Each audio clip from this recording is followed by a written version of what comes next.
कल तक मैं आपसे जो बात कर रहा था वो अष्टांग हृदयम का एक हिस्सा था, जिसमें आबो हवा, तासीर, रहने वाला स्थान, उसका महत्व, वहां की मिट्टी, उसका महत्व वगैरह वगैरह। अब मैं सीधे आपके शरीर पर आ रहा हूं। भागवत जी मनुष्य शरीर के बारे में ये कहते हैं कि ये मनुष्य का शरीर सबसे महत्वपूर्ण है और बहुत प्रयासों के बाद मिलता है। ये आपने कई बार सुना होगा। आपके पूर्व जन्म के बहुत सत्कर्म हो तो आपको मनुष्य शरीर मिलता है। और भागवत जी ने एक जगह कहा है कि आप ही हैं जो मोक्ष धारण कर सकते हैं। ऐसा कहा जाता है इस देश में कि जानवरों में, पशु पक्षियों में और कीड़े मकोड़ों में मोक्ष की स्थिति नहीं आती। मनुष्य योनि ही है जिसमें आप मोक्ष को प्राप्त कर सकते हैं। तो उनकी मोक्ष की परिभाषा बहुत सुंदर है। मोक्ष क्या है? हम सब लोगों ने कई बार अलग अलग समय अलग अलग लोगों से सुना होगा कि मोक्ष ऐसा है, मोक्ष ये है। भागवत जी की परिभाषा बिल्कुल साफ और सरल सीधी है। वो ये कहते हैं कि जो व्यक्ति, मनुष्य, स्त्री हो या पुरुष, कोई भी, अपने दुखों को दूर कर ले और दूसरों के दुखों को दूर करने का काम करे, वही मोक्ष का अधिकारी है।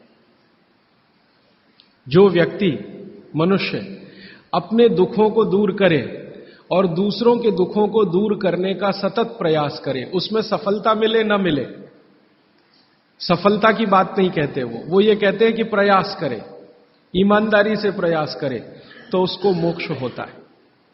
माने इस परिभाषा को अगर आप थोड़ा व्यापक करें, दुखों से मतलब क्या, तो भागवत जी कहते हैं कि 3 तरह के दुख सारी दुनिया में हैं। मनुष्य को भी हैं, हर एक को है। एक तो दैहिक दुख, शरीर का दुख, दैहिक दुख। दूसरा है दैविक दुख, भगवान का दिया हुआ कोई दुख जो आपके शरीर से अलग है। भगवान ने आपको कोई दुख दे दिया, अचानक से आप गरीब हो गए, या अचानक से आपके घर में कोई दुर्घटना हो गई, आग लग गई, धरती कंप आ गया, भूकंप आ गया, आपका घर टूट गया, सब कुछ तहस नहस हो गया, सुनामी आ गया, ये दैविक दुख। और तीसरा और आखिरी दुख है भौतिक दुख। भौतिक दुख में सबसे ज्यादा यही है, गरीबी, बेरोजगारी, भूखमरी। तो वो भागवत जी कहते हैं कि दैहिक, दैविक और भौतिक तीनों दुखों से जो व्यक्ति मुक्त हो और दूसरों को मुक्त करने का रात दिन प्रयास करे, वही मोक्ष का अधिकारी है। आगे के सूत्र में वो ये कहते हैं कि अगर आपने अपने जीवन के तीनों दुख दूर कर लिए और आप दूसरों के दुखों को दूर करने के लिए कुछ नहीं करते, तो माफ कीजिए, आप कभी भी मोक्ष के अधिकारी नहीं हो सकते। हमारे यहां बहुत सारे साधु संत हैं जो हिमालय में जाके तपस्या करते हैं। तो उनकी जो तपस्या है हिमालय की, वो अपने दुखों को दूर करने तक सीमित है।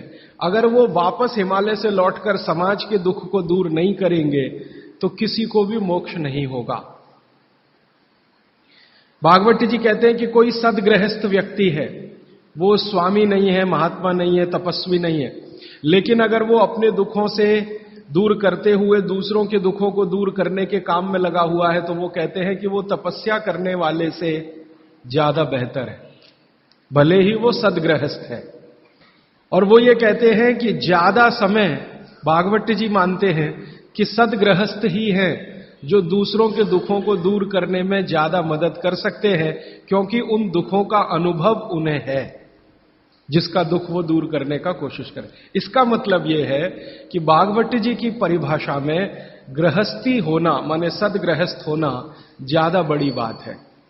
वो साधु संतों के बारे में कहते हैं कि ये सिर्फ अपने दुखों के दूर करने के चक्कर में लगे हुए हैं। भगवान से इनकी जो वार्तालाप है या संवाद है वो अपने तक सीमित है। समाज के लिए सिर्फ प्रार्थना करके बंद कर देते हैं, आगे नहीं बढ़ते। इसलिए वो कहते हैं कि आप अपने दुख दूर करें, दूसरों के दुख दूर करने के काम में सतत लगे, भले प्रयास आपका सफल हो ना हो।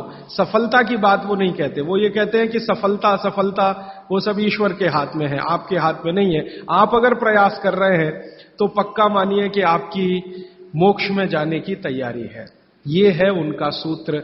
यहां से उनकी एक दूसरी यात्रा शुरू होती है और इस यात्रा में वो ये कहते हैं कि सबसे बड़ा दुख है दैहिक दुख, शरीर का दुख, दूसरा है दैविक दुख भगवान का, और तीसरा है भौतिक दुख। तो आपसे भौतिक दुख की बात करना मैं समझता हूं कोई जरूरी नहीं है, क्योंकि आप जिस वर्ग से आते हैं आपको भौतिक दुख तो मैं मानता हूं नहीं ही है, तो उस पर समय खराब करने से ज्यादा फायदा नहीं।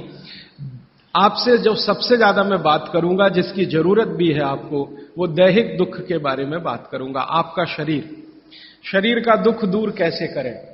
तो भागवत जी का सूत्र है, वो ये कहते हैं कि शरीर दुख दूर करने के लिए सबसे महत्वपूर्ण है आपका पेट। ये जो पेट है, शरीर का मध्य भाग, वो ये कहते हैं कि शरीर का दुख दूर करने में सबसे बड़ी भूमिका इसकी है। अगर शरीर का पेट और बाकी अंगों के बारे में प्रतिशत के हिसाब से तुलना करें तो 90% दुख पेट से है, 10% दुख है जो पेट के बाहर से है। पेट के बाहर से माने घुटनों से हो सकता है, एड़ियों से हो सकता है, जंघाओं से हो सकता है, या हृदय स्थान से हो सकता है, मस्तिष्क से हो सकता है। इसको आज की भाषा में अगर मैं कहूं, 90% बीमारियां हमारे जीवन की पेट से जुड़ी हुई हैं। 90%। 10% बीमारियां हैं जो पेट के बाहर की हैं। उन 10% में हार्ट अटैक आ गया, उन 10% में पैरालिसिस आ गया, उन 10% में अर्धांग वायु, पैरालिसिस का ही दूसरा नाम है, वो आ गया, एपिलेप्सी आ गई, वगैरह वगैरह, मस्तिष्क की ढेरों बीमारियां 10% में ही है। बाकी इस बात को फिर ध्यान दीजिए। पहली बात जो मैंने आपको पहले दिन कही थी कि जिंदगी की बीमारियों में 85% ऐसी हैं जिनको आप खुद ठीक कर सकते हैं, मात्र 15% हैं जिनमें विशेषज्ञ की जरूरत है। अब भागवत जी की दूसरी महत्व की बात हमेशा याद रखिए कि जितनी बीमारियां हैं उनमें 90% पेट से हैं, 10% पेट के बाहर से है। और उन 10% में एक्सीडेंट भी शामिल है, आपका ब्रेन हेमरेज भी शामिल है, पैरालिसिस भी शामिल है, हार्ट अटैक भी शामिल है, वगैरह वगैरह। बाकी सब पेट से है। तो भागवत जी कहते हैं कि पेट आपके जीवन का सबसे महत्वपूर्ण अंग है शरीर के लिए और आपको दुख से बचाने के लिए। तो वो कहते हैं कि सबसे ज्यादा ध्यान आपको आपके पेट का रखना है। तो पेट का ध्यान जिंदगी भर आप रखें, उसके लिए उन्होंने सूत्रों की एक श्रृंखला बनाई है।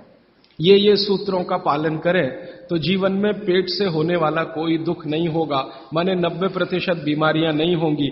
और ये 90% बीमारियों की संख्या अगर गिनूं तो 148 है।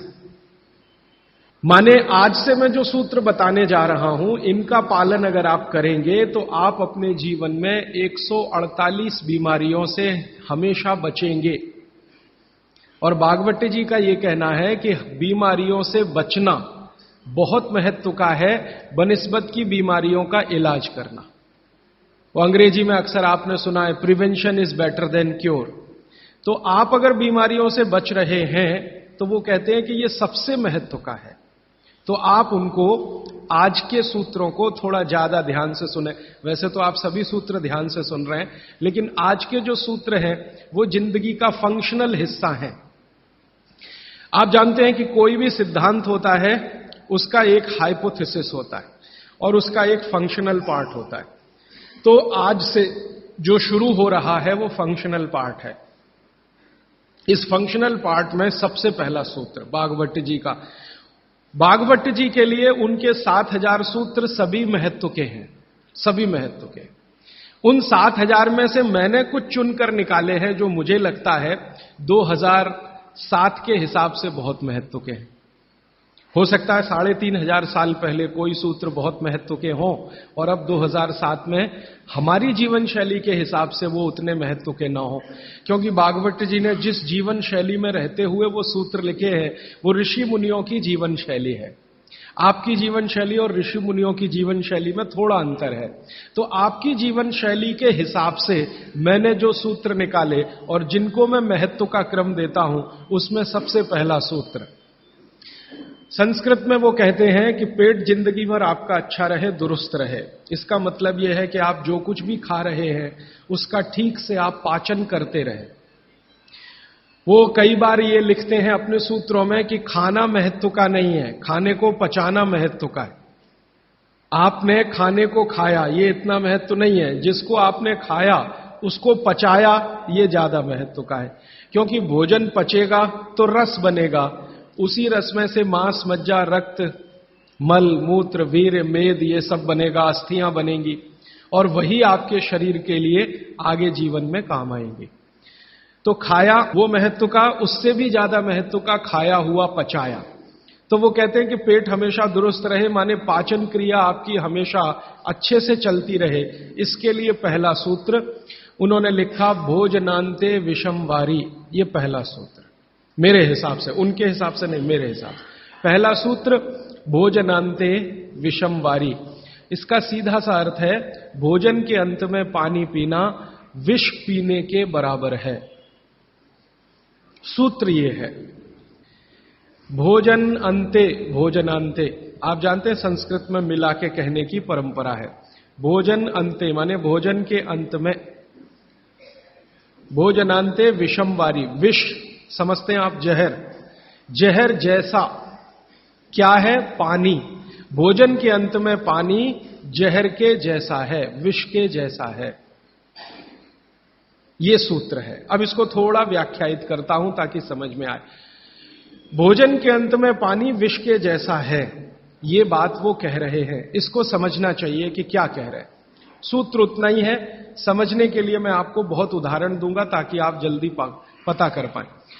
भागवत जी ने एक सूत्र में यह कहा है कि हमारा जो शरीर है, इसका जो मुख्य स्थान पेट है, इसमें एक स्थान होता है पेट के अंदर, नाभि, लेफ्ट साइड में, नाभि से थोड़ा ऊपर जहां मेरा हाथ रखा हुआ है, इस स्थान को कहते हैं जठर। संस्कृत में कहते हैं जठर, हिंदी में कहते हैं आमाशय। जठर, आमाशय, अंग्रेजी में चाहे तो एपिगैस्ट्रिकम।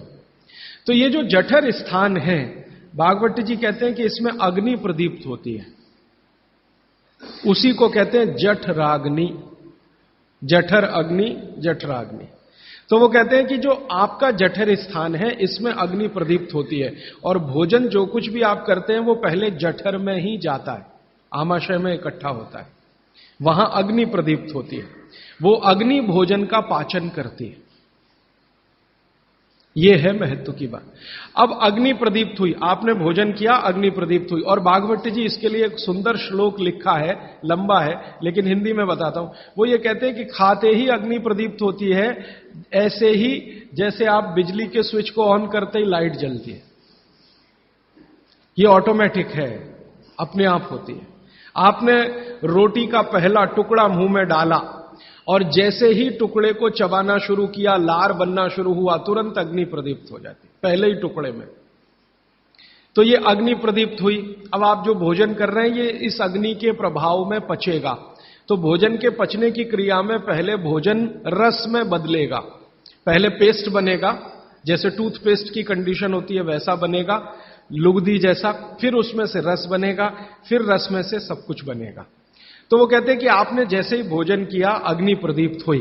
अब ये अग्नि भोजन को पचा रही है, और आपने भोजन पूरा करते ही पानी पी लिया, गट गट गट गट गट गट। तो क्या हुआ? अग्नि शांत हो जाएगी। आपके रसोई गैस में चूल्हा जल रहा है गैस का, और जलते हुए चूल्हे पर पानी फेंकिए तो बुझ जाएगा। अग्नि का पानी से मेल नहीं है, दुश्मनी है। तो आपके पेट में खाना खाते ही अग्नि जल रही है। अब आपने पीछे से गिलास 2 गिलास पानी पी लिया। कोई कोई लोग तो लोटा भर के पी लेते हैं, कई कई लोग तो भोजन से ज्यादा पानी पी लेते हैं। तो ये जो पानी गया, इसने अग्नि को शांत कर दिया। अब अग्नि शांत हो गई तो फिर भागवत जी कहते हैं भोजन पचेगा नहीं, वो सड़ेगा। अब उन्होंने 20 सूत्र लिखे हैं कि भोजन पचेगा तो क्या होगा और भोजन सड़ेगा तो क्या होगा। मैं सड़ने वाले हिस्से की बात कर लेता हूं। वो कहते हैं कि भोजन अगर सड़ना शुरू हुआ तो सबसे पहले गैस बनेगी, वायु बनेगी, वायु। और ये वायु आपकी जिंदगी हराम कर देगी। और ये वायु की तीव्रता जब बढ़ेगी तो गले में जलन होगी, छाती में जलन होगी, पेट में जलन होगी। फिर और ज्यादा तीव्र अगर ये हो गई वायु तो ये शरीर में जाएगी, घूमेगी, क्योंकि वायु को पकड़ना मुश्किल है, जहां स्थान मिलता है वहीं जाती है। तो ये वायु पूरे शरीर में घूमेगी तो सिर घूमेगा, आपको चक्कर आएंगे, सिर में दर्द होगा, पीठ में भी दर्द हो सकता है, हृदय स्थान पे भयंकर दर्द हो सकता है। कई बार तो इतना दर्द होता है कि आपको लगेगा कि हार्ट अटैक आ गया, लेकिन वो वायु का दर्द है, हार्ट अटैक नहीं। और ये जो वायु बनी भोजन के सड़ने से, इसी वायु में से भागवत जी ने सूची बनाई है कि 103 रोग पैदा होंगे। 103। सबसे पहला रोग है उसमें एसिडिटी, हाइपर एसिडिटी। ज्यादा दिन अगर आपने ये चक्कर चलाया पानी पीने का तो अल्सर, पेप्टिक अल्सर, और ज्यादा दिन चक्कर चलाया तो बवासीर, मूढ़व्याध, भगंदर, ये सब रोगों की सूची है। और अंत का एक रोग है कैंसर, कर्क रोग। 103वें नंबर पर उन्होंने लिखा है कर्क रोग, माने एसिडिटी से शुरू होकर आप कैंसर तक की यात्रा कर सकते हैं। तो वो ये कह रहे हैं कि जिस काम से वायु पैदा हो और वो वायु आपके सड़े हुए भोजन में से निकले, और बाद में भागवती जी कहते हैं, वो भी बता देता हूं, वो दूर का सूत्र है लेकिन यहीं पे ले आता हूं उसको, कि आपका जो भोजन सड़ेगा, इसको ध्यान से सुनिएगा, तभी भोजन में से, भागवती जी के शब्द दूसरे हैं, मैं आज के शब्द इस्तेमाल कर रहा हूं, तभी कोलेस्ट्रॉल बनेगा। सड़े हुए भोजन का ही बाई प्रोडक्ट है कोलेस्ट्रॉल। अगर भोजन का पाचन हुआ तो कोलेस्ट्रॉल शून्य रहता है, वो कोलेस्ट्रॉल जो आपको हानि पहुंचाता है। आप जानते हैं शरीर में दो तरह का कोलेस्ट्रॉल है, एक गुड और एक बैड। अच्छा कोलेस्ट्रॉल माने HDL, हाई डेंसिटी लिपोप्रोटीन। खराब कोलेस्ट्रॉल माने LDL और उसका छोटा भाई VLDL, very low density lipoprotein. तो भागवती जी कहते हैं कि ये जो खराब कोलेस्ट्रॉल है वो रक्त में तभी आता है जब भोजन पेट में सड़ता है। इसका माने जिनको कोलेस्ट्रॉल बढ़ रहा है या बढ़ा हुआ है वो ध्यान दें, उनको भोजन पच नहीं रहा, उनका भोजन सड़ रहा है। तो कोलेस्ट्रॉल बढ़ेगा तो हार्ट अटैक भी आएगा, कोलेस्ट्रॉल बढ़ेगा तो घुटने भी जड़ हो जाएंगे, सारी संधियां आपकी एकदम कड़क हो जाएंगी, आपको चलना फिरना मुश्किल हो जाएगा, 10 कदम चलना मुश्किल हो जाएगा। तो वो ये कहते हैं कि जब 103 बीमारियां एक छोटी गलती से आती हों तो वो गलती कभी करना नहीं। माने भोजन के बाद कभी पानी पीना नहीं, ये है सूत्र। अब जैसे ये सूत्र पूरा हुआ तुरंत आपके मन में प्रश्न आएंगे कि पानी कब पीना, पहला ही प्रश्न। तो भागवती जी कहते हैं कि पानी कब पीना वो खुद ही उत्तर दे रहे हैं आगे के सूत्रों में, क्योंकि शायद मालूम है कि मनुष्य की जिज्ञासाएं होने ही वाली है। तो पहले सूत्र में लिख दिया भोजनांते विषमवारी, कि भोजन के अंत में पानी मत पियो। अगले ही सूत्र में वो कहते हैं कि कम से कम 1.5 घंटे के बाद पानी पियो। अब ये जो 1.5 घंटे का कैलकुलेशन है ये क्या है? ये भागवती जी कहते हैं कि जो आपने खाया वो आपके जठर स्थान में 1.5 घंटे तक अग्नि के प्रभाव में रहता है, 1.5 घंटे तक। और जानवरों के लिए भी उन्होंने बताया है, वो कहते हैं कि जानवर जो कुछ खाते हैं उनके पेट में भी अग्नि है, जठर अग्नि, वहां 4 घंटे तक अग्नि का प्रभाव रहता है जानवरों के शरीर। मनुष्य शरीर में 1 से 1.5 घंटे का उन्होंने बताया, और 1 से 1.5 घंटे का वो बताया है तो अलग अलग क्षेत्र के हिसाब से। जैसे आप दक्षिण भारत में हैं, कोई उत्तर भारत में है, कोई पूर्वी भारत में है। अब मान लीजिए उत्तरांचल का कोई आदमी इसी सूत्र को पढ़ेगा तो उसको तो अग्नि का असर 2 से 2.5 घंटे रहेगा, पहाड़ वाला। लेकिन आपके लिए मैं बात कर रहा हूं तो 1 से 1.5 घंटा। तो वो कहते हैं कि 1 से 1.5 घंटे पेट में अग्नि का प्रभाव है। जब तक अग्नि का प्रभाव है पानी मत पियो, क्योंकि पानी पीते ही अग्नि बुझेगी। अग्नि का काम है भोजन को पचाना, पचेगा नहीं तो सड़ेगा, सड़ेगा तो 103 रोग पैदा करेगा। तो सीधा सा दूसरा सूत्र है कि भोजन के 1.5 घंटे के बाद पानी पीना।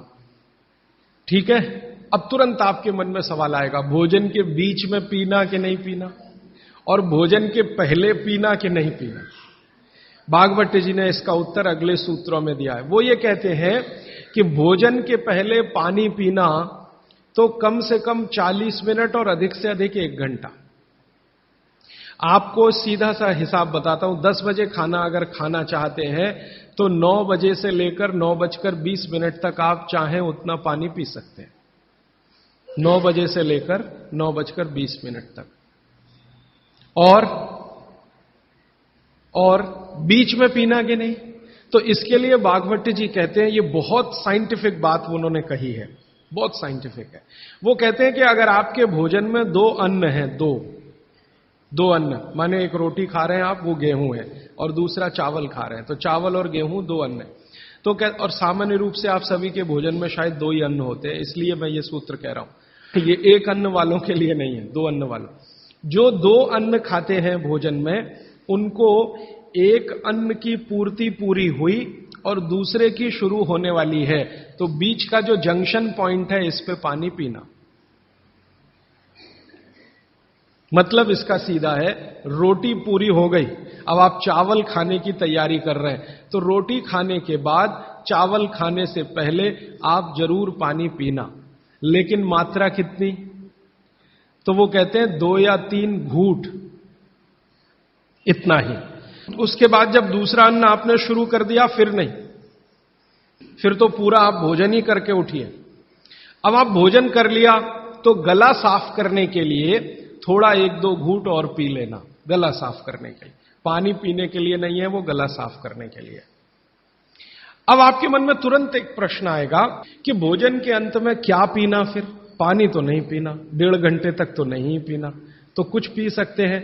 तो भागवत जी ने 3 चीजें बताई हैं, उसके लिए पूरा सूत्र लिखा है कि भोजन के अंत में सबसे अच्छी चीज जो पीने के लिए है वो है छाछ, वो है मट्ठा, दही का तक्रम। जो शब्द उन्होंने इस्तेमाल किया वो तक्रम, तक्रम माने यही है लगभग छाछ मट्ठा के आसपास की चीज, तक्रम। वैसे तक्रम की उन्होंने परिभाषा दी है कि दही को खूब अच्छे से मथने के बाद उसका मक्खन जो निकल गया, तो मक्खन निकालकर जो बचा वो तक्रम। मक्खन रह गया तो वो लस्सी, लस्सी पीने के लिए नहीं कह रहे, तक्रम की बात है। तो आप भोजन के बाद जो सबसे अच्छी चीज पी सकते हैं वो है छाछ, वो है मट्ठा। मट्ठा शब्द एकदम अच्छा है, हिंदी का शब्द है, शायद आप सब समझते हैं। गुजराती हैं तो छाछ आप अच्छे से समझते हैं। तो छाछ पिए या मट्ठा पिए, ये सबसे अच्छी चीज। दूसरी सबसे अच्छी चीज उन्होंने बताई है वो है दूध, दूध दूसरी सबसे अच्छी चीज। और तीसरी सबसे अच्छी चीज बताई है फल का रस, कोई भी फल का रस, लेकिन वो कह रहे हैं मौसमी फल का रस, जिस मौसम में जो फल आता है उसका रस, माने मौसम के विरुद्ध के फल नहीं। आज का मौसम आम का नहीं है तो आम का रस अभी पिए तो नहीं चलेगा। आज का मौसम गन्ने के रस का है तो गन्ने का रस ही पिए। थोड़े दिन के बाद संतरे के रस का मौसम आ जाएगा तो संतरे के रस का। भागवत जी कहते हैं कि जो चीज प्रकृति ने जिस समय में प्रचुर मात्रा में उपलब्ध कराई हो उसका रस। तो आप ये कहें कि कोल्ड स्टोरेज से लाया हुआ संतरा और उसका रस निकाला या मौसम्मी का रस, ये सर्वनाश करेगा, सत्यानाश नहीं, सर्वनाश करेगा। वो ये कहते हैं कि भगवान ने और प्रकृति ने आपके शरीर के हिसाब से सारी चीजों को सेट किया है, और वो कहते हैं कि भगवान ने इस प्रकृति को बनाया है तो बहुत ही सोच समझकर बनाया, एक एक माइक्रो कैलकुलेशन उसने किए, तब आपको ये प्रकृति के साथ उसने रखा है। तो प्रकृति में जब जो चीज बहुत मात्रा में हो उसी का रस, जैसे अभी टमाटर का सीजन है तो आप भोजन के बाद टमाटर का रस पी सकते हैं भरपेट। इस समय गन्ने के रस का सीजन है तो भोजन के बाद आप गन्ने का रस भरपेट पी सकते हैं। जो भी अभी थोड़े दिन में अंगूर का सीजन आ जाएगा तो भोजन के बाद अंगूर का रस पी सकते हैं, संतरे का, जब जब जो सीजन आए वो ध्यान रखना है। अब इसमें आगे एक सूत्र है वो बहुत महत्व का है। भागवत जी कहते हैं मट्ठा या छाछ कब पीना, दूध कब पीना, रस कब पीना। तो उसके लिए उन्होंने बहुत स्पष्ट और बहुत जोर देकर यह कहा है कि मट्ठा हमेशा दोपहर के भोजन के बाद ही पीना, सामान्य लोगों के लिए। असामान्य लोगों के लिए बाद में बताऊंगा। जो सामान्य लोग हैं आपके मेरे जैसे, मट्ठा हमेशा दोपहर के भोजन के बाद ही पीना। और दूध हमेशा रात के भोजन के बाद ही पीना। दूध माने शाम को 6-7 बजे के भोजन के बाद ही पीना। और जूस हमेशा सुबह के भोजन के बाद ही पीना। सुबह का भोजन माने नाश्ता। भागवत जी ने नाश्ता शब्द कहीं नहीं इस्तेमाल किया है, सुबह का भोजन। आप उसको नाश्ता कैसे? तो सुबह के भोजन के बाद जूस, दोपहर के भोजन के बाद मट्ठा और रात के भोजन के बाद दूध। और वो ये कहते हैं आगे के सूत्र में कि इनका क्रम उल्टा सीधा मत करना कभी। माने सुबह के भोजन के बाद दूध पी लिया, रात के भोजन में जूस पी लिया या मट्ठा पी लिया। वो कहते हैं ये उल्टा क्रम आप मत करना। क्यों नहीं करना?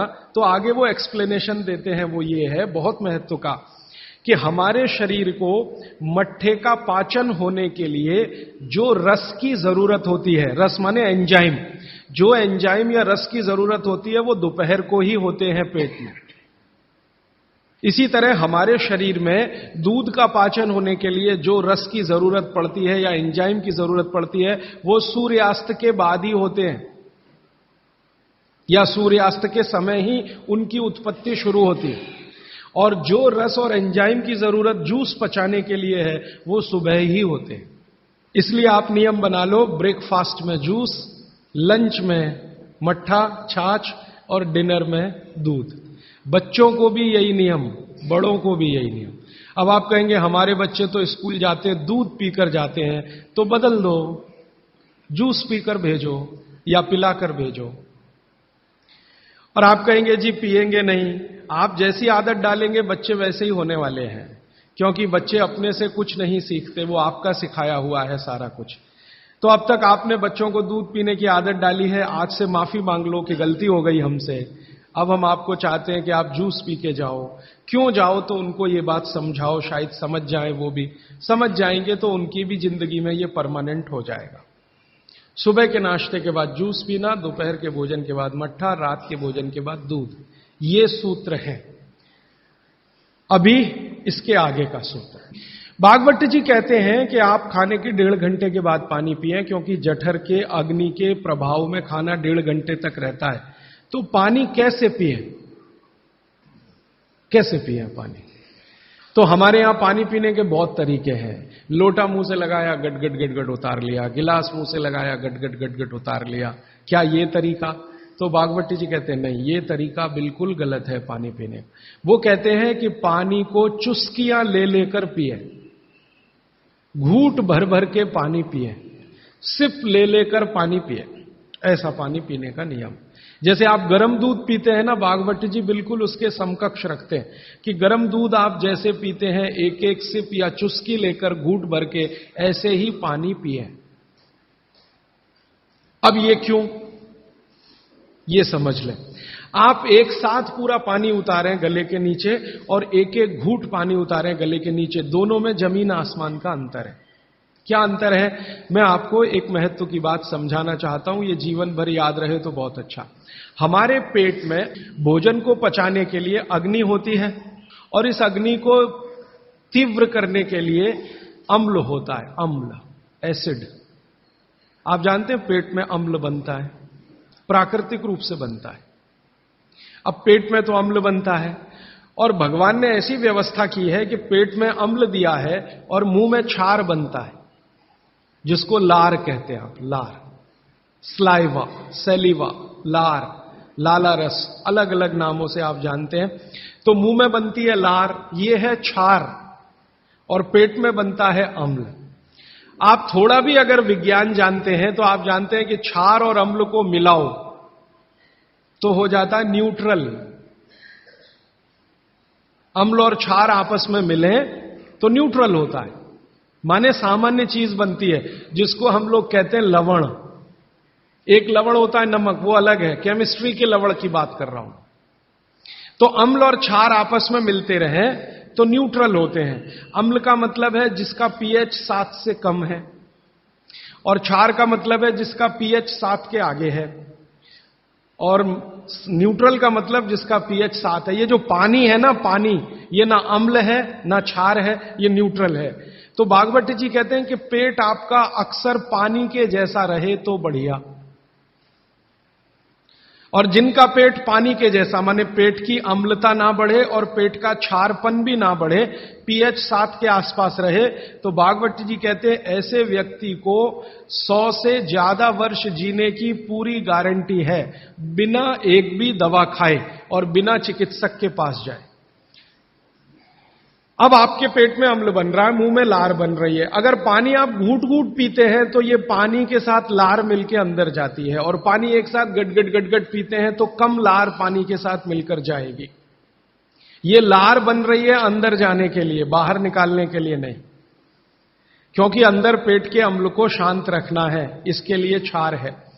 तो वो ये कहते हैं कि घूट घूट पिया पानी, अगर सिप सिप करके आपने पानी पिया तो ज्यादा लार अंदर जाएगी, तो अम्ल को शांत करने में मदद आएगी, इसलिए आपका पेट न्यूट्रल रहेगा और आपकी जिंदगी बिना किसी दवा और रोग के आराम से 100-150 साल हो जाएगी। इसलिए पानी घूट घूट भर के पिए, और एक साथ गटगट पानी पिएंगे तो लार पानी के साथ मिल नहीं पाएगी, तो अंतिम रूप में जब वो पहुंचेगा पानी तो खाली पानी होगा और वो उतना न्यूट्रलाइज नहीं कर पाएगा, पेट को उस तरह से सामान्य अवस्था में नहीं ला पाएगा। हालांकि पानी भी अम्ल को कम करता है, क्योंकि अम्ल में पानी मिलाओ तो अम्ल की ताकत कम होती जाती है, तो पानी कम तो करेगा, लेकिन लार के साथ जो पानी कम करेगा वो बिल्कुल अद्भुत होगा। भागवत जी आगे कहते हैं, बहुत ही महत्व की बात है ये सब आपके लिए। वो ये कहते हैं कि जो व्यक्ति सिप सिप करके पानी पिए, वो देखें जानवर कैसे पीते हैं। चिड़िया कैसे पानी पीती है? चिड़िया एक ड्रॉप उठाती है, आप ध्यान देना, चिड़िया एक ड्रॉप उठाएगी, फिर उसको ऐसे ऐसे मुंह में चलाएगी, फिर पिएगी, फिर दूसरी ड्रॉप उठाएगी, फिर ऐसे ऐसे चलाएगी, फिर पिएगी। ऐसे कुत्ता है, पानी को चाट चाट के पिएगा, शेर पानी को चाट चाट के पिएगा। ज्यादातर जानवर पानी को ऐसे ही पीते हैं। वो जानवर हमसे ज्यादा स्वस्थ हैं, किसी को डायबिटीज नहीं है, कोई ओवरवेट नहीं है। हाँ, किसी को डायबिटीज नहीं, कोई ओवरवेट नहीं, किसी को जॉइंट्स पेन नहीं, किसी को कुछ नहीं, क्योंकि वो पानी पीने का नियम जानते हैं। बाघ भट्ट के पक्के चेले हैं ये सब जानवर, बिना बोले और बिना कहे। तो आप भी हो जाइए। भागवत जी कहते हैं कि पानी थोड़ा लीजिए, जैसे चिड़िया पीती है, उसको मुंह में चिड़िया ऐसे ऐसे करती है ना, घुमाती है, तो आप भी पानी को थोड़ा घुमाइए, फिर पी जाइए। थोड़ा पानी लीजिए, मुंह में भरिए, पीजिए, फिर पानी भरिए, फिर भरिए, फिर पीजिए, ताकि इधर उधर की सब लार पानी के साथ मिलकर अंदर जाए। अब वो ये कहते हैं कि जो ऐसे पानी पी लेगा कोई रोग आने की संभावना नहीं, माने आपके सारे रोगों की एक दवा। तो मैंने ये एक्सपेरिमेंट शुरू किया, ये मैंने पढ़ा था 6 साल पहले। भागवत जी को मैंने 6 साल पहले पढ़ना शुरू किया, 3 साल पढ़ने में लग गया और 3 साल समझने में लग गया। तो 6 साल पहले मैंने ये सूत्र पढ़ा था। मैंने कहा यार कुछ लोग हैं जो बीमार हैं बहुत, मैंने कहा तुम करके देख लो, भागवत कह रहे गलत तो रिजल्ट आने वाला नहीं। तो आपको सुनकर हैरानी होगी, हमारे जो दोस्त हैं, सहयोगी हैं, जिनका वजन बहुत ज्यादा था, उन्होंने पानी सिप सिप करके पीना शुरू कर दिया और भोजन के 1.5 घंटे के बाद पानी पीना शुरू। ये 2 सूत्रों का ही परिणाम है कि सबके वजन पहले से आधे हो गए। एक तो मेरा दोस्त है जिसको मैं कभी आपके सामने खड़ा कर सकता हूं, 140 किलो का था वो, और 1.25 साल हो गया, लगभग अभी 1.5 साल है, अब 70 किलो का है, बिना कोई दवा खाए, बिना भोजन में कोई बदलाव किए, सिर्फ पानी पीने का तरीका बदला। फिर मैंने डॉक्टरों से बात की कि ये चक्कर क्या है, तो उन्होंने कहा बात सीधी सी ये है कि जो लार है ना, ये दुनिया की सबसे अच्छी औषधि है, इसकी मेडिसिनल प्रॉपर्टी सबसे ज्यादा है। आपने जानवरों को देखा होगा, उनको कभी भी कोई चोट लगे तो वो अपने लार से ही ठीक कर लेते हैं, चाट चाट के, क्योंकि उसमें मेडिसिन है। तो मनुष्य की लार में भी है। अब वो ये कहते हैं कि भारत के वो मनुष्य या स्त्रियां और पुरुष बहुत ही दुर्भाग्यशाली हैं जो इस लार को अंदर ले नहीं जा पाते। जैसे तंबाकू खाने वाले लोग थूकते ही रहते हैं, उसको थूकते ही रहते हैं, थूकते ही रहते हैं। गुटखा खाने वाले लोग, मावा खाने वाले लोग थूकते ही रहते हैं, थूकते ही रहते हैं। तो डॉक्टर लोग कहते हैं कि वो जिंदगी की सबसे महत्वपूर्ण चीज को थूक रहे हैं, जिसको बनाने के लिए भगवान ने 1 लाख ग्रंथियां आपके मुंह में दी हैं। आप जानते हैं ये लार पैदा होने में 1 लाख ग्रंथियों का काम होता है। 1,00,000 ग्रंथियां हैं जो रात दिन आपके लिए लार बनाती हैं, और आप गुटखा खा खा के उसको थूकते रहते हैं, तो सड़क तो खराब करते ही हैं, अपने को उससे ज्यादा खराब करते हैं। तो मेरी हाथ जोड़कर विनती है कि आप में से कोई लार थूकने वाला हो, थूकने वाला आदमी, ये तो भागवत जी की डिक्शनरी में नहीं है। वो कहते हैं कि एक ही कंडीशन में आप कुछ थूक सकते हैं, जब कफ बहुत बढ़ा हुआ हो, तभी, बस। उसके अलावा दूसरी कोई कंडीशन नहीं कि आप थूकें।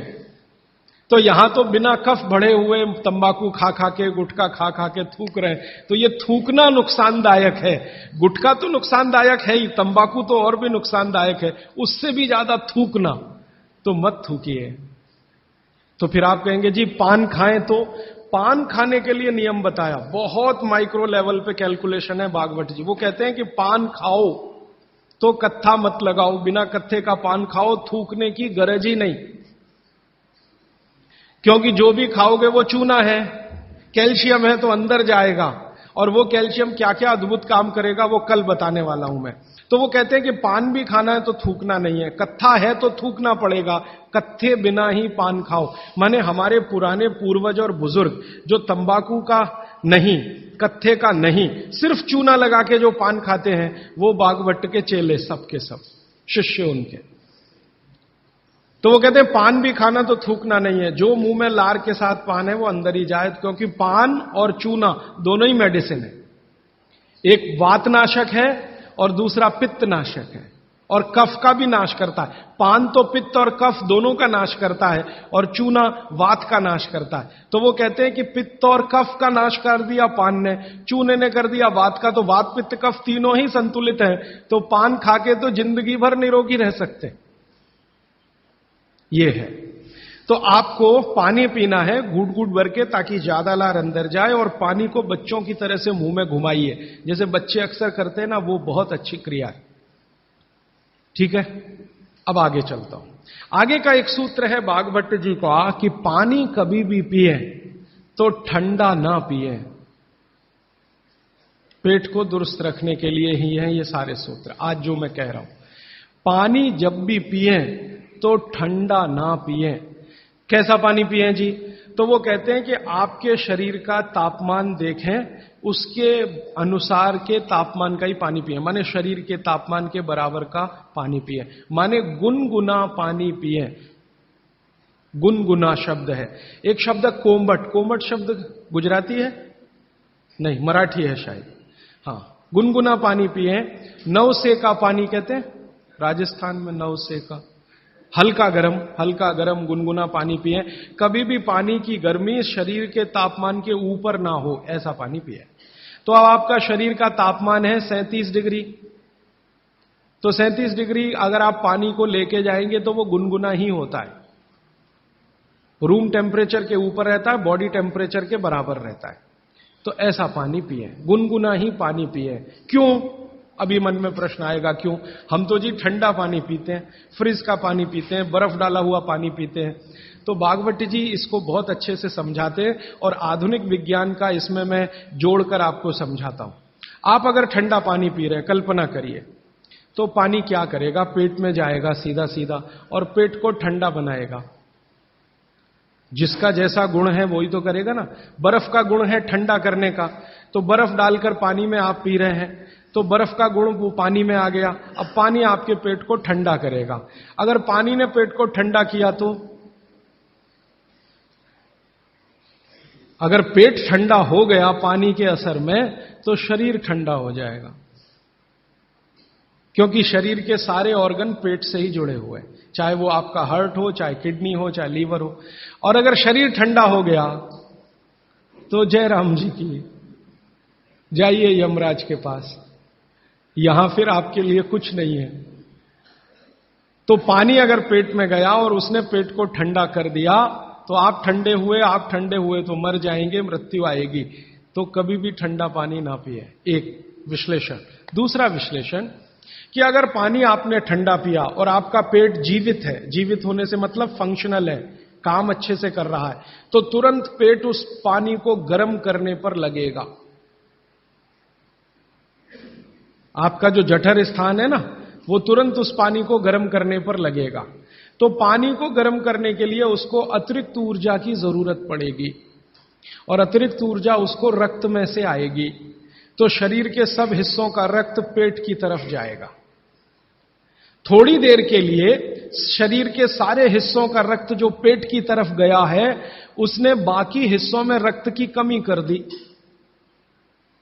मान लीजिए हृदय का रक्त पेट में चला गया, ब्रेन का रक्त पेट में आ गया, क्योंकि ब्रेन का सबसे पहले आता है, क्योंकि ग्रेविटी का फोर्स है ना काम करता है, तो ब्रेन का सबसे पहले आता है, हृदय का उसके बाद आता है। दूसरे अंगों का रक्त सब पेट की तरफ गया, तो बाकी अंगों को रक्त की कमी आई। और ये कमी हर समय ऐसे ही आती रहे, आप ऐसे ही ठंडा पानी पीते रहे, ऐसे ही कमी आती रहे, पीते रहे, कमी आती रहे, तो एक दिन वो अंग काम करना बंद कर देंगे, क्योंकि उनको रक्त की सप्लाई कम हुई है। और वो अंगों ने काम करना बंद किया तो ब्रेन हेमरेज हो गया, वो अंगों ने काम करना बंद किया तो पैरालिसिस हो गया, वो अंगों ने काम करना बंद किया तो हार्ट अटैक हो गया। तो ये सारी बीमारियों को क्यों बुलाते हैं ठंडा पानी पी के? माने ठंडा पानी ना पिए। भागवत जी का मैंने मेरे जीवन में भी देखा। दुनिया में कुछ ऐसे लोग हैं जो एकदम चिल्ड वाटर पीते हैं। अमेरिका में, यूरोप में ज्यादा लोग चिल्ड वाटर पीते हैं। पानी को फ्रिज में रखते हैं और वो रखा रहता है 4-5 दिन, खूब ठंडा हो जाता है, फिर ऊपर से बर्फ डालते हैं, फिर पीते हैं। इतना ठंडा पानी पीते हैं। परिणाम क्या देखा है मैंने उन लोगों को देखा जो चिल्ड वाटर पीते हैं, वो सवेरे सवेरे अगर संडास घर में गए टॉयलेट में, तो 1-1 घंटे बाहर नहीं निकलते, कभी कभी तो 2-2 घंटे नहीं निकलते, बैठे ही रहते अंदर। उनको पूछो भाई क्या कर रहे थे 2 घंटे टॉयलेट रूम में?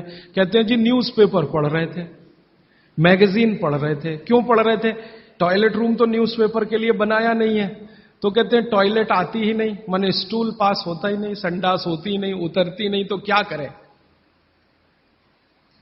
और वो बेचारे वहां बैठे बैठे कई बार इतने परेशान हो जाते हैं कि तरह तरह की आवाजें निकालते हैं, फिर भी नहीं आती।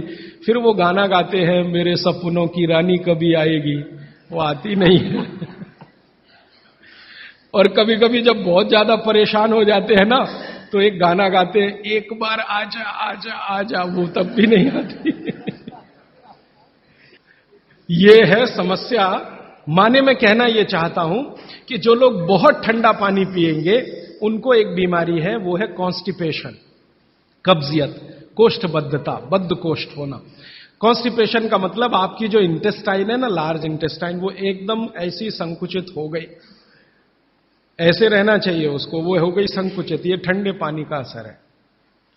तो अगर आपकी लार्ज इंटेस्टाइन ऐसी हो गई, तो आपकी जिंदगी भी ऐसी ही हो जाएगी। इसलिए कभी भी ठंडा पानी ना पिए। अब परसों एक बात मैंने कही थी कि फ्रिज का रखा कुछ ना खाएं, तो ये पानी भी उसी का हिस्सा है। फ्रिज का रखा हुआ पानी ना पिए, बर्फ डाला हुआ पानी ना पिए, आइसक्रीम कभी भी ना खाएं, क्योंकि वो भी ठंडी है। और मैं आपको एक विनम्रता पूर्वक कह देता हूं, वो बात वैसे आगे आएगी। भागवत जी कहते हैं कि 2 विरुद्ध चीजें एक साथ ना खाएं कभी भी, तो गर्म भोजन और ठंडी आइसक्रीम कभी ना खाएं। अक्सर मैं शादियों में, बारातों में जाता हूं, तो वहां मैंने देखा है कि भोजन गर्मा गर्म कराएंगे, अंत में आइसक्रीम जरूर खिलाएंगे। सर्वनाश, बुला बुला के हमारा सत्यानाश करते हैं। इनविटेशन देकर बुलाएंगे, आओ हमारे यहां मेहमान बनकर, तो पहले गर्म खाना खाओ, पीछे से ठंडी आइसक्रीम खाओ, ना मरो तो जल्दी मर जाओ। ऐसा आजकल आतिथ्य इस देश में चल रहा है। पहले कहते थे अतिथि देवो भव, अभी अतिथि दुश्मन भव। तो ये जो ठंडे होने की बात है, ये यहीं पर मैंने आपको जोड़ दी है। वैसे ये कल भी आने वाली है, परसों सॉरी। तो आपके जीवन में ये नियम बहुत ध्यान से पालन करें, सूत्र पालन करें कि पानी हमेशा घूट घूट पिए, ठंडा पानी कभी ना पिए, भोजन के 1.5 घंटे के बाद पानी पिए। अभी चौथा सूत्र, आज का आखिरी सूत्र।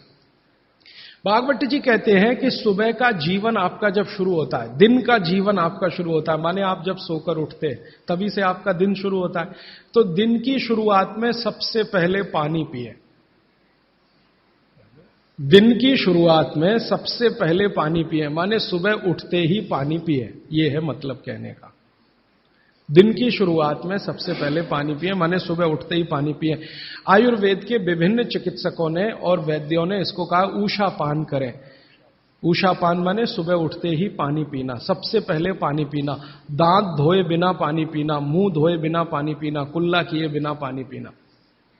अगर आप सुबह उठते ही बिना मुंह धोए पानी नहीं पी सकते तो रात को कुल्ला करके सोइए, दांत साफ करके सोइए, दंत मंजन करके सोइए, दातुन करके सोइए, उठते ही पानी पीजिए। क्यों? कारण पूछिए। कारण उसका यह है कि रात भर जब आप सो रहे थे तो शरीर की सारी क्रियाएं तो शिथिल हो जाती हैं, लेकिन ये लार बनने की क्रिया ज्यादा शिथिल नहीं होती, ये चालू रहती है। तो रात भर आपने लार बनाई है, मुंह में जगह जगह जमा है, वो अंदर जाना बहुत जरूरी है, क्योंकि वो बेशकीमती है। भागवत जी कहते हैं कि ब्रह्म मुहूर्त की जो लार होती है वो बाकी 24 घंटों में सबसे ज्यादा कीमती है। तो सुबह सुबह जो लार बन रही है ये अंदर जानी ही चाहिए, इसलिए बिना कुल्ला किए पानी पीने का नियम है। इसी को ऊषापान कहा जाता है। तो सुबह उठते ही पानी पिए। कितना पिए जी? तो उन्होंने 1 से 1.25 लीटर का कैलकुलेशन दिया वयस्कों के लिए। वयस्क माने 18 से 60 साल, 1 से 1.25 लीटर। और 18 से नीचे वाले जो लोग हैं उनके लिए 1.25 लीटर माने 750 ग्राम, और 60 के ऊपर वालों के लिए भी 750 ग्राम, 750 ग्राम। 750 ग्राम माने कम से कम 2 गिलास बुजुर्गों के लिए, 2 गिलास बच्चों के लिए, और 3 गिलास आपके उम्र के लोगों के लिए। कम से कम इतना पानी पिए। पीने का तरीका मैंने बता दिया, वो घूट घूट सिप सिप करके ही पीना है, मुंह में घुमा घुमा के पानी पीना है। भागवत जी ने ये जो कहा ना सुबह की लार बहुत कीमती होती है, मैंने इस पर थोड़े कुछ एक्सपेरिमेंट किए पिछले एक आध साल। बहुत सारे कुछ पेशेंट ऐसे हैं जिनको डायबिटीज है, और डायबिटीज की कंडीशन में आप जानते हैं कि कोई घाव हो जाए, घाव तो जल्दी भरता नहीं। तो मेरे पास ऐसे कुछ 8-10 पेशेंट हैं जिनको ऐसी ही कंडीशन है। डायबिटीज होने के कारण शरीर में फुंसी हो गई, फोड़ा हो गया, घाव बढ़ गया, वो भरता नहीं। मैंने उनको दवाएं बंद किया होम्योपैथी का। फिर मैंने कहा भैया, भागवत जी ने कहा कि सुबह की लार बहुत कीमती है, तुम ऐसा करो सुबह उठते ही जो लार है ना उसको लगाओ तुम्हारे घाव पे, और आप देखेंगे चमत्कार। 15 से 20 दिन में घाव भरना शुरू, 3 महीने में बिल्कुल बराबर। एक तो मेरे पास गैंग्रीन का पेशेंट है, गैंग्रीन हुआ, डॉक्टर कहता था पैर काटना ही पड़ेगा इसका, कुछ होता नहीं अभी और कोई। उसने बेचारे ने साल भर लार लगा लगा के ही अपना ठीक कर लिया। तब मेरे समझ में आया कि जानवर हमसे ज्यादा होशियार, चोट लगते ही वो चाटना शुरू कर देते। फिर मैंने एक और एक्सपेरिमेंट किया। मेरे पास कुछ छोटे बच्चे हैं जिनको चश्मे हैं आंखों पर। अब उनके मां बाप बहुत परेशान है कि ये चश्मा कैसे उतरे, मोटे मोटे चश्मे हैं छोटे बच्चों। तो मैंने उनको भी सिखा दिया, देखो सवेरे सवेरे सोकर उठो और मुंह का थूक आंख में लगाओ काजल की तरह से। तो बच्चों ने चालू कर दिया। बच्चे बहुत भोले होते हैं, सीधे होते हैं, कोई भी बात अगर समझ में आए तो करते। अब आपको हैरानी होगी कि चश्मे उतर गए सिर्फ ये लार लगाने से। आप भी करके देख लीजिए जिनको भी चश्मे। बस अंतर इतना है कि बच्चों को जल्दी उतरे, आपको थोड़ा देर में उतरेंगे लेकिन उतर जाएंगे। उम्र ज्यादा बढ़ेगी तो थोड़ा दिन करना पड़ेगा, कम उम्र में बहुत जल्दी उतर जाए। आंखों की रोशनी बढ़ानी है तो मुंह की लार सुबह सुबह की आंखों में लगाइए काजल की तरह से। और एक बताता हूं, एक बीमारी आती है जिसको हम कहते हैं कंजक्टिवाइटिस, आंखों की बीमारी है। अक्सर उसमें आंखें लाल हो जाती हैं, आंखों में बहुत जलन होती है, जैसे खून उतर आया हो आंखों में, वो कंडीशन हो जाती है।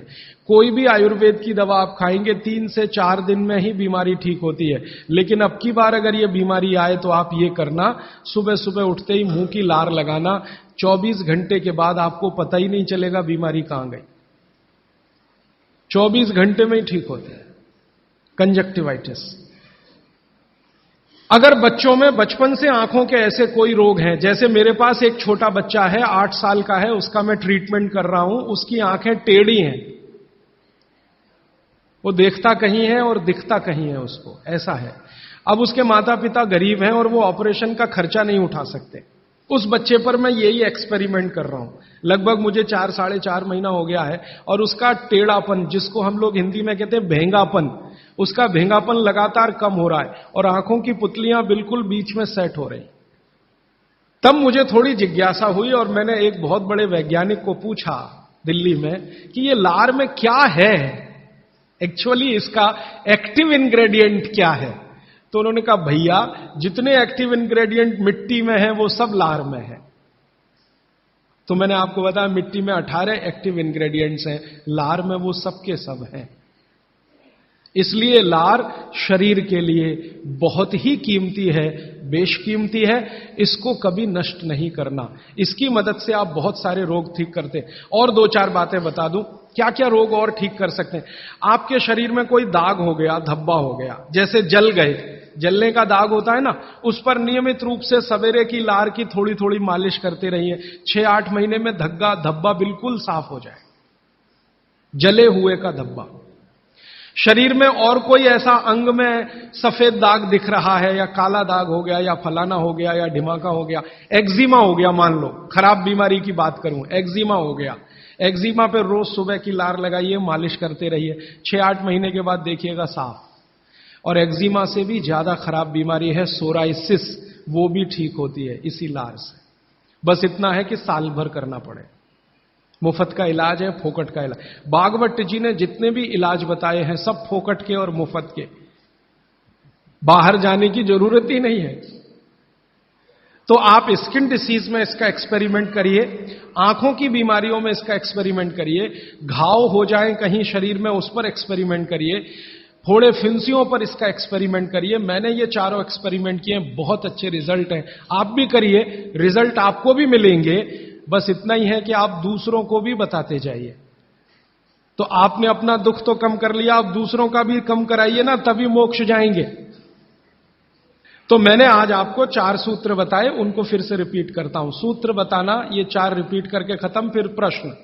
पहला सूत्र मैंने बताया था, भोजनांते विषमवारी, भोजन के अंत में पानी ना पिए, लगभग 1.5 घंटे के बाद पानी पिए।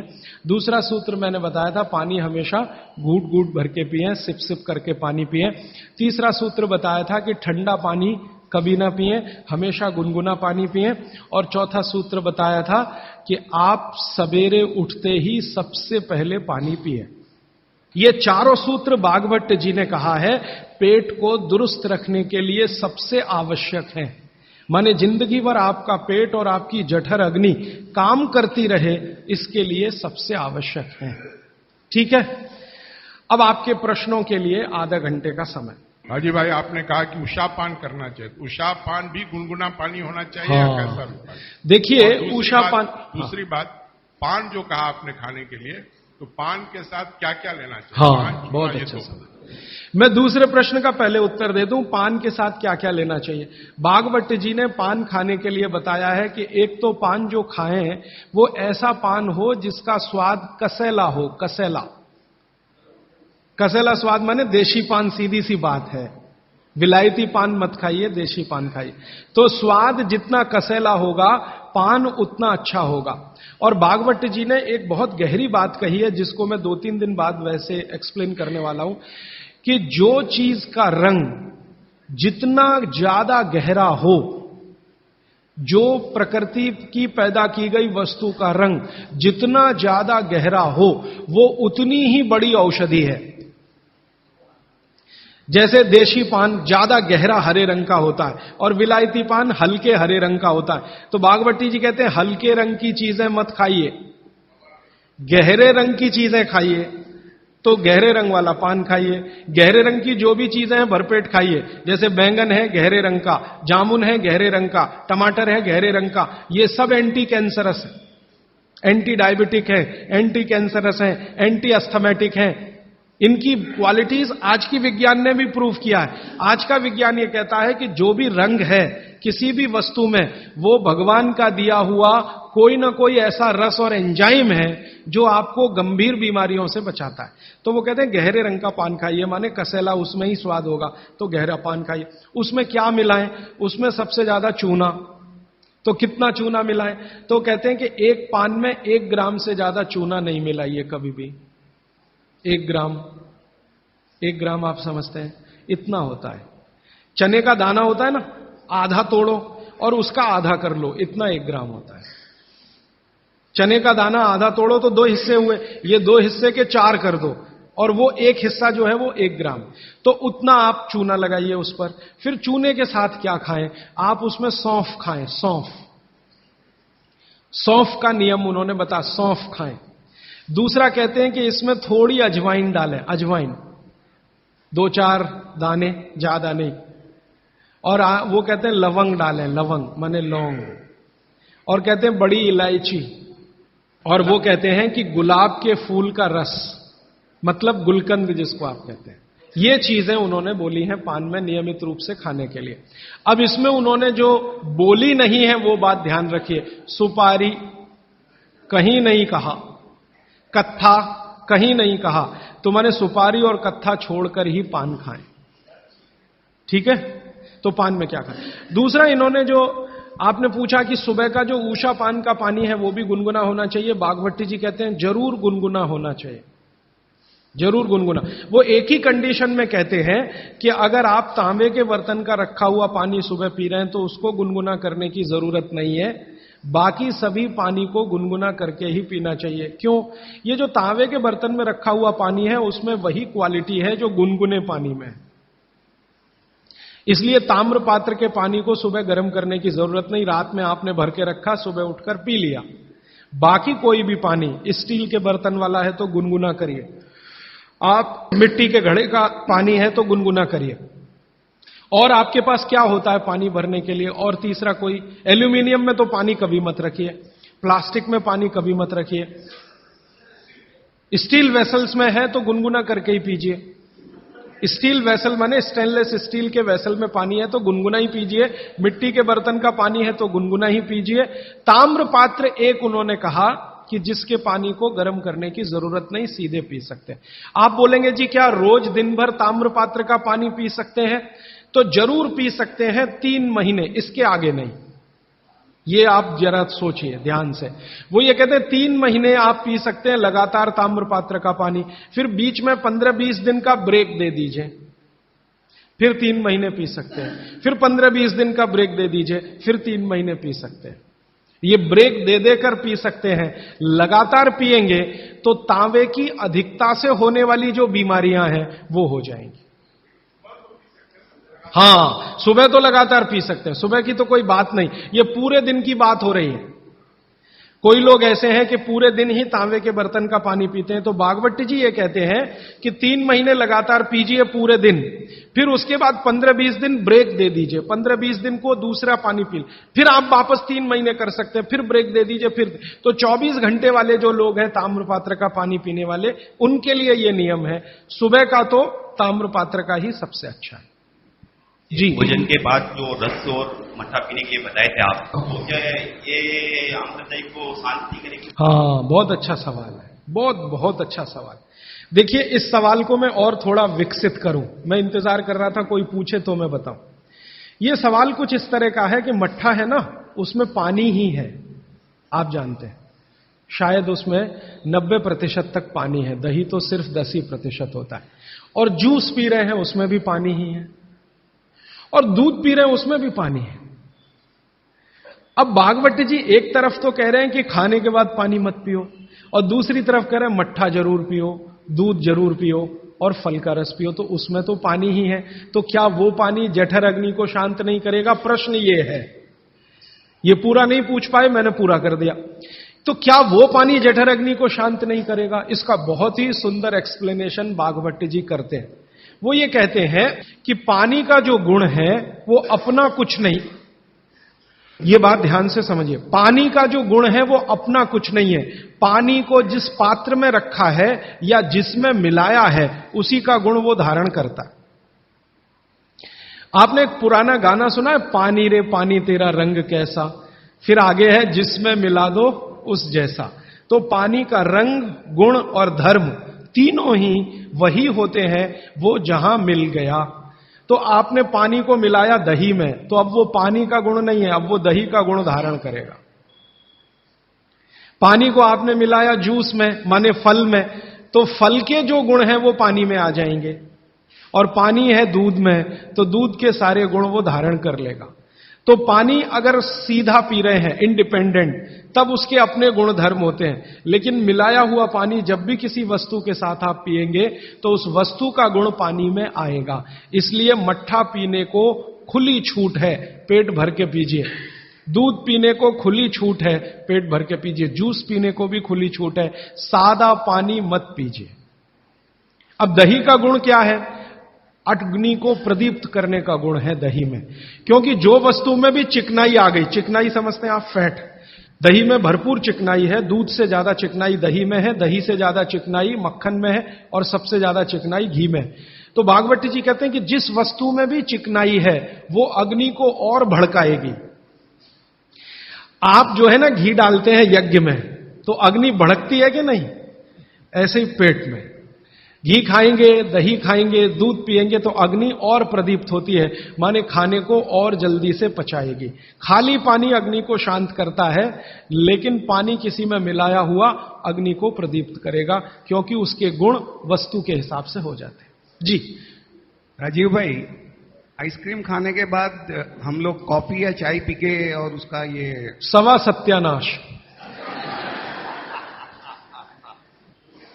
रीजन बताऊंगा परसों, क्योंकि ये परसों आने वाला है। देखिए मैं बताता हूं आपको, अभी बता दूं, कोशिश करूंगा शॉर्ट में बताऊं, क्योंकि और प्रश्न के लिए उत्तर के लिए समय है। कभी भी कोई गर्म चीज आप जैसे ही खाते हैं, कोई भी गर्म चीज, चाय पिया या कॉफी पिया या गर्म दूध पिया या गर्म खाना खाया, तो पेट फिर वही काम पे लग जाता है। क्या काम है पेट का? पहले ज्यादा गर्म वस्तु को पेट के तापमान पर लाता है पेट।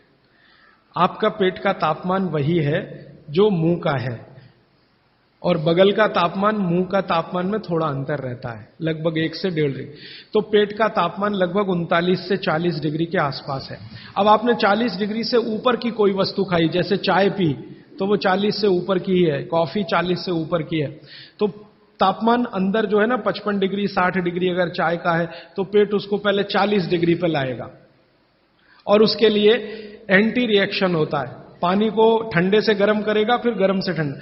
तो ये काम में जब तक पेट लगा हुआ है, तब तक आपने कोई ठंडी चीज खा ली, जैसे उन्होंने कहा आइसक्रीम खा ली, कॉफी के बाद आइसक्रीम खा ली। अब कंफ्यूजन वहां यह होता है कि क्या करें, वो पहले गर्म कॉफी को ठंडा करे या ये जो गर्म ठंडी आइसक्रीम आई इसको गर्म करे, तो फिर तो बहुत ही कंफ्यूजन होता है। ऐसा कंफ्यूजन जैसे आप गाड़ी चला रहे हैं, गाड़ी, इसको मैं समझाने के लिए कह रहा हूं, गाड़ी चला रहे हैं और हर एक ही मिनट में आपको 2-3 गियर चेंज करने पड़े, एक ही मिनट में, टॉप गियर से फर्स्ट में आना पड़े, फर्स्ट से आपको टॉप गियर में जाना पड़े, तो कैसे चलेगी गाड़ी? झटका देगी, तकलीफ देगी। ऐसे ही पेट में है कि पेट का एक गियर पड़ा हुआ है, वो गर्म कॉफी को ठंडा करने में लगा हुआ है, तब तक आपने आइसक्रीम खा के अब पेट को गियर चेंज करना पड़ेगा तुरंत, तो इसमें हो जाएगी समस्या। इसलिए कॉफी चाय के बाद ठंडी आइसक्रीम कभी भी ना खाएं, और ठंडी आइसक्रीम के बाद चाय कॉफी कभी भी ना पिए। गरम भोजन के साथ कभी भी आइसक्रीम और बर्फ आदि ना खाएं, और बर्फ आदि के साथ गर्म भोजन ना करें। आपने पानी पीने का तरीका बताया कि सिप बाय सिप लेना, क्या उसका भी कोई तरीका है कि खड़े खड़े पानी पीना या बैठ? हाँ, बहुत अच्छा सवाल है ये। मैं कल बात करूं, क्योंकि कल वो सूत्र आने ही वाला है। जी देखिए, इन्होंने एक बहुत अच्छा सवाल पूछा है। दूध को भागवत जी ने बोला है शाम को ही पीना है। अब इनका प्रश्न यह है कि हम सुबह चाय पीते हैं, कॉफी पीते हैं, तो दूध उसमें होता ही है, तो क्या करें? भागवत जी के किसी भी शब्दकोश में चाय भी नहीं है, कॉफी भी नहीं है, क्योंकि भागवत जी 3500 साल पहले हुए। ये चाय कॉफी तो 250-300 साल पुरानी है, ज्यादा से ज्यादा 400 साल पुरानी। तो चाय कॉफी के बारे में उनका पूरा शास्त्र मौन है, माने कहीं एक भी सूत्र ऐसा नहीं है जहां चाय और कॉफी का जिक्र आता है। हां, काढ़े का जिक्र उन्होंने किया। काढ़ा आप समझते हैं जो रोज आप यहां पी रहे, काढ़े का जिक्र उन्होंने किया है। वो ये कहते हैं कि जो काढ़ा आपके वात को कम करे, आपके पित्त को कम करे और कफ को कम करे, ऐसा कोई भी काढ़ा दूध के साथ मिलाकर सुबह पिया जा सकता है। कोई भी काढ़ा, जैसे आज आप काढ़ा पीने जा रहे हैं, वो अर्जुन की छाल का काढ़ा है। अर्जुन की छाल का काढ़ा आप जानते हैं, वात को सबसे तेजी से कम करने वाला है। शरीर की जो एसिडिटी होती है ना, रक्त की एसिडिटी, एक होती है पेट की एसिडिटी, उससे भी ज्यादा खराब है रक्त की एसिडिटी। खून की अम्लता ही है जो हार्ट अटैक लाती है। तो रक्त की एसिडिटी को कम करने की दुनिया में सबसे बड़ी ताकत अगर किसी चीज में भागवत जी ने बताई है तो वो अर्जुन की छाल है। तो आज आप काढ़ा पिएंगे अर्जुन की छाल का। और दुर्भाग्य से या सौभाग्य से ये कुछ ऐसा समय है, दिसंबर, जनवरी और नवंबर, ये वात का ही समय है। शरीर में वायु का प्रकोप ठंड के दिनों में ज्यादा होता है। उस समय अगर आप अर्जुन की छाल का काढ़ा दूध में बनाकर पिए तो आपके लिए औषधि है। जी नहीं, गरम गरम गरम, क्योंकि वो औषधि है, भोजन नहीं है। भोजन और औषधि में अंतर बताया। भोजन वो है जो 24 घंटे में आप नियमित रूप से आपके पेट की आवश्यकता के अनुसार खाएं और सालों साल खाते जाएं। औषधि वो है जो थोड़े समय के लिए, तात्कालिक प्रभाव के लिए आप पिएं। तो ये काढ़ा औषधि है। सुबह के अगर समय नवंबर, दिसंबर, जनवरी, ये 3 महीने हैं जो वात के महीने माने जाते हैं। फिर गर्मियों के महीने पित्त के महीने आ जाते हैं। फिर बारिश के महीने और उसके आगे थोड़ा महीना कफ का महीना आ जाता है। तो ये वात, पित्त, कफ के महीने भी होते हैं। जैसे शरीर है वैसे महीने। तो इस महीने के हिसाब से सुबह काढ़ा पी सकते हैं, वात को दूर करने वाली औषधियों का दूध मिलाकर। और गर्म काढ़ा सभी गर्म है, ठंडा काढ़ा कोई है नहीं इस देश में, बनता भी नहीं। तो आप सुबह दूध पीना ही चाहते हैं तो काढ़े के रूप में पीजिए। माने सुबह दूध पीना ही है ना, तो उसमें अर्जुन की छाल का पाउडर डाल के पीजिए। तो 2 फायदे होंगे। भविष्य के लिए आपको हार्ट अटैक फ्री होने की गारंटी, भविष्य के लिए। और अब तक आपने जो कचरा खा लिया है इसके निकल जाने की गारंटी। क्योंकि ये जो अर्जुन की छाल का पाउडर है रक्त को सबसे ज्यादा शुद्ध करता है। और कचरा रक्त में ही सबसे ज्यादा जमा होता है। जिसको कोलेस्ट्रॉल कहते हैं ना, वो कचरा ही है। तो अब तक आपके रक्त में जो कोलेस्ट्रॉल जमा है इसको निकालना है बाहर, तो अर्जुन की छाल इसमें सबसे ज्यादा उपयोगी है। और सौभाग्य की बात यह है कि 40 रुपए किलो मिलती है। क्या भाव? 40 रुपए किलो, 20 रुपए किलो, 20 रुपए किलो अर्जुन की छाल मिलती है। और 150 रुपए किलो चाय मिलती है। और 1400 रुपए किलो कॉफी मिलती है। और 20 रुपए किलो अर्जुन की छाल मिलती है। तो कुछ तो होशियार बनिए, मारवाड़ी बनिए, कुछ तो अपने रक्त में लाइए, मारवाड़ का, राजस्थान का, गुजरात का। तो 20 रुपए किलो की अर्जुन की छाल नियमित रूप से आप पीजिए। मैं आपसे विनम्रता पूर्वक कह रहा हूं कि आप सब अपने घर में 3 महीने, ये जो नवंबर, दिसंबर, जनवरी, अभी तो दिसंबर पूरा तो निकल गया लेकिन जनवरी अभी बाकी है, तो 30 दिन आगे जनवरी के रोज सवेरे अर्जुन की छाल का पाउडर दूध में डालकर पीते रहिए। और अगले साल का याद रखिए, नवंबर, दिसंबर, जनवरी, तो ये 3 महीने अर्जुन की छाल पिया तो पूरे साल भर का कचरा निकालता है। और अगले सालों की guarantee, heart attack free. Quantity कितनी रहनी चाहिए? 1 गिलास दूध तो आधा चम्मच अर्जुन की छाल का पाउडर, आधा चम्मच माने टी स्पून। और इसमें अगर गुड़ मिलाएंगे तो बहुत अच्छा। गुड़ नहीं मिले तो एक गुड़ जैसी चीज आती है काकवी। काकवी आप समझते हैं? गुड़ को बनने से पहले की स्टेज है, वो तरल गुड़ होता है, तरल गुड़, लिक्विड फॉर्म का गुड़, वो काकवी कहलाता है। तो या तो काकवी या तो गुड़, नहीं मिले तो खांड। खांड आप समझते हैं? और कुछ भी नहीं मिले तो बूरा, शक्कर नहीं, क्योंकि बागवती जी की सूची में कहीं शुगर नहीं है, क्योंकि शुगर बनती नहीं थी। 3500 साल पहले गुड़ बनता था, काकवी बनती थी, खांड बनती थी, बूरा बनता था। चीनी बनना 200-250 साल से शुरू हुआ है। जी, मिश्री बहुत अच्छा, बहुत अच्छा आपने कहा, मुझे भूल गया, मैं आपसे पहले ही कहना चाहता था। मिश्री, मिठाइयों में मिश्री सबसे ऊंचे स्थान पर है, गुड़ से भी ऊंची है मिश्री। तो मिश्री मिले शुद्ध तो वो डालिए आपके अर्जुन की छाल और दूध के काढ़े में, नहीं तो गुड़ डालिए, नहीं तो काकवी डालिए, नहीं तो खांड डालिए, अंत में कुछ नहीं मिलता तो बूरा डालिए। और बूरा वो वाला जो राजस्थान में बनता है, बिहार में बनता है, उत्तर प्रदेश में, यहां का नहीं, चीनी को पीस के बूरा, वो चीनी ही है, बूरा नहीं है। सोंठ है तो बहुत अच्छा है। सोंठ जो है, अर्जुन छाल सोंठ अगर मिला के उपयोग करें तो सर्वोत्तम वातनाशक काढ़ा होता है, सर्वोत्तम। अर्जुन, छाल और सोंठ दोनों का ही गुण है वात को खत्म करने का। तो वात के रोगी तो जरूर पिए इसको। और वात के रोग क्या क्या है आप जानते हैं, कल और परसों में और विस्तार से बताने वाला हूं। और किताबों में तो पूरी लिस्ट है, वात के रोग क्या, पित्त के क्या, कफ के क्या। ये घुटने का दर्द, कमर का दर्द, कंधे का दर्द, हार्ट अटैक, डायबिटीज, ये सब वात के रोग हैं। कहा जाता है कि दाल और दही साथ में नहीं लेना चाहिए। बहुत जन कहते हैं, तो हम दाल चावल खा लेते हैं और उसके बाद अगर खाने के बाद छाछ पी लेंगे तो क्या वो सही रहेगा? दाल चावल के साथ छाछ? दाल चावल खा लिया मैंने खाने में, उसके बाद खाने के बाद छाछ पीना चाहिए। देखिए, इसमें सूत्र ऐसा है, मैं आगे बताऊंगा, ये थोड़ा आज के समय के हिसाब से बहुत जरूरी भी है। जैन अगर आप में से कोई है तो मेरी बात तुरंत समझ जाएंगे। द्विदल समझते हैं? एक दाल के जिसके द्विदल के साथ दही का निषेध है। भागवत जी ने भी कहा है, महावीर स्वामी ने भी कहा है, गौतम ऋषि ने भी कहा, सबने कहा द्विदल के साथ दही का निषेध है। तो अब इनका प्रश्न है कि हमने तो दाल चावल खाया, चावल तो ठीक है, दाल तो द्विदली है, अरहर की खाएं, मूंग की खाएं, मसूर की खाएं तो द्विदल है। तो द्विदल के साथ दही कैसा? तो उसके लिए भागवती जी कहते हैं कि कभी भी द्विदल के साथ अगर दही खाएं तो अच्छा है ना खाएं, लेकिन खा रहे हैं तो दो बातों का ध्यान रखें कि दही की तासीर बदले और उसकी तासीर को बदलकर जैसी दाल है वैसी तासीर करें, माने दही का प्रोटीन कंटेंट बढ़ाएं, वैसे तो है और ज्यादा बढ़े। तो इसके लिए बहुत सरल उपाय है आपके रसोई में। रसोई में 3 चीजें ऐसी हैं जो दही की तासीर को तुरंत बदलती हैं। एक तो है